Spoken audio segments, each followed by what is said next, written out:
Today, we're diving into something you interact with every single day, but probably don't think twice about: the hidden art of persuasion. It's baked into the design of everything from a boring train schedule to your favorite app. It is a subtle, invisible force that shapes how we think, how we feel, and what we do. And I promise, once you learn how to see it, you're going to see it everywhere. So, picture a simple train schedule. When you look at it, you see times, right? Destinations, platform numbers. It's just information, a neutral tool to get you from point A to point B. But what if I told you it's doing a lot more than that? Think about it for a second. The choice of font, the colors, the layout, every single one of those decisions is making an argument. A really slick, minimalist design might be arguing that this train service is modern, clean, and efficient. A classic, bold, serif font might be arguing that it's reliable, traditional, and trustworthy. Every design choice is a little nudge. This is the big idea we're digging into, and the designer Robin Kinross just nails it with this quote. He argued that the second you give information any kind of visual form, you're no longer just informing. You're in the realm of rhetoric. You're persuading. That clean line we try to draw between neutral information and persuasive advertising, it's not just blurry. It might not even exist. But this idea that visuals are constantly trying to convince us of something, it's not new, not at all. In fact, it's an ancient concept, with roots that go all the way back to the Greeks. They even had a name for it. The scholar Sanja Foss calls it visual rhetoric. But look closely at that definition. It's not a category of objects, like posters or logos. It's a perspective. It's a way of seeing. It's basically a special lens that you and I can use to understand how any visual, a painting, a website, you name it, is actually working to influence us. And Aristotle, he would have totally understood this. In his masterpiece, Rhetoric, he wasn't just talking about giving great speeches. He was talking about the art of finding the best possible means of persuasion for any situation. To him, a good argument was a kind of demonstration, and visual design is, in its own quiet way, one of the most powerful demonstrations there is. Okay, so if every visual thing is making an argument, how in the world do they do it? Well, it turns out there's a kind of visual grammar, a set of basic building blocks that designers use, whether they realize it or not, to build their arguments. Designer Paul Mixner broke this grammar down into a few key parts. First up, you've got hierarchy. That's just about showing what's important. You do it with size, with position, with boldness, anything that shouts, "Hey, look at me first." Then there's differentiation. This is how you group things. You use color or different fonts to say all these things belong together and those things are different. And finally, you have support elements, like putting things in a shaded box or using a logo to tie it all together. It's a simple little toolkit, but you can build incredibly complex meanings with it. And you can see this grammar in action, making totally different arguments.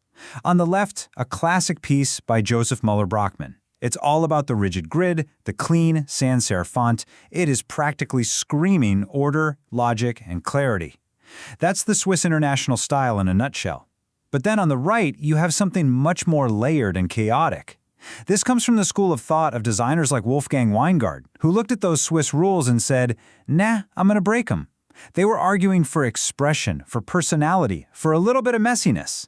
Same grammar, two completely different visual essays. And this all points to a much deeper philosophical question. We've all heard the famous saying, form follows function, right?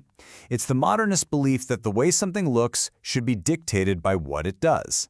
But the philosopher Wilhelm Flusser came along with this much more profound, kind of mind-bending idea. He said that form is the how of matter. It's the very way something is presented to us. So for Flusser, a designer isn't just making a useful thing, they're literally shaping our perception of the world. So where does all this have the biggest impact today? Well, it's in the digital worlds we all live in. Our apps, our websites, our video games.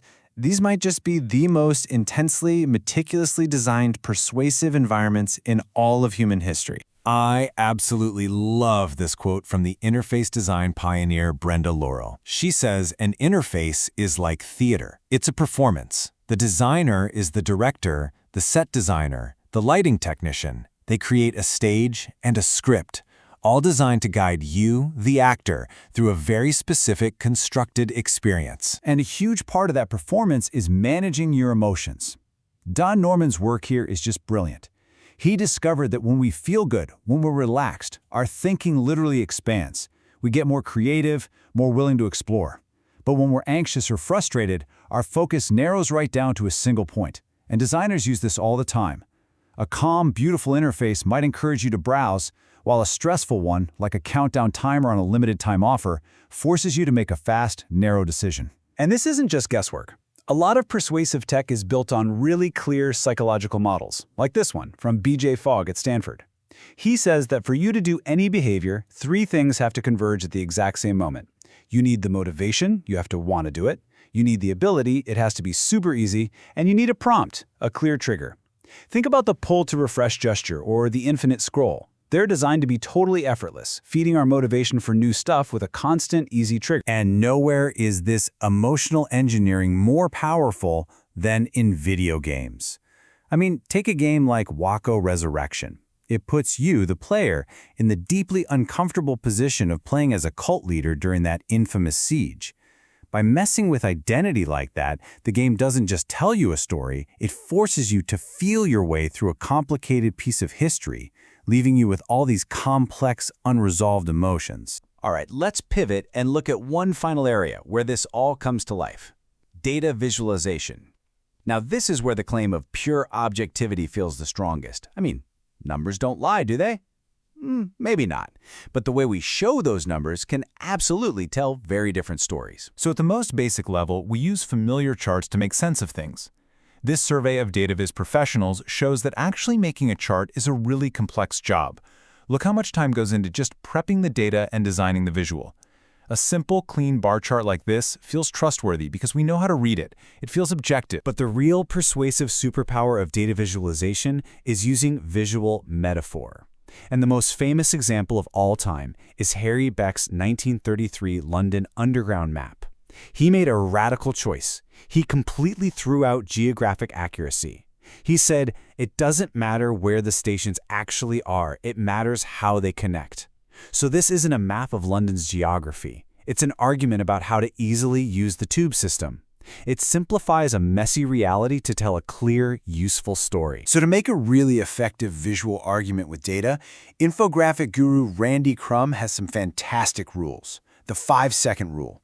Can someone get the main point almost instantly? Tell one story really well. Don't throw everything at the wall. Be accurate.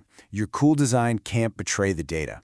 You see, these aren't just design tips. They're rules for building a strong, clear, and convincing argument. So let's pull all the way back. What does all of this mean? It means we're living in a world where our attention, our emotions, our choices, and even our understanding of facts are being actively and very skillfully designed. What are the consequences of that? Well, for one, there's a real cognitive cost. Nicholas Carr warns us that the process of turning a short-term experience into a long-term memory is incredibly fragile. He says any disruption, even a simple distraction, can just sweep those new memories away. The world that's designed to constantly engage us might be a world that's working against our ability to remember deeply. Comics theorist Scott McCloud has this image that I think just perfectly captures everything we've been talking about. He shows how design creates a direct, unfiltered pipeline from the mind of the creator straight into the mind of the audience. It is an incredibly intimate relationship of influence and ultimately of control. And that leaves us with one final, and I think really important question. If every app, every chart, every single visual we see is making an argument and shaping our world, we have to ask, who gets to be the designer? It's something to think about the next time you open your phone, or just check the schedule for your train.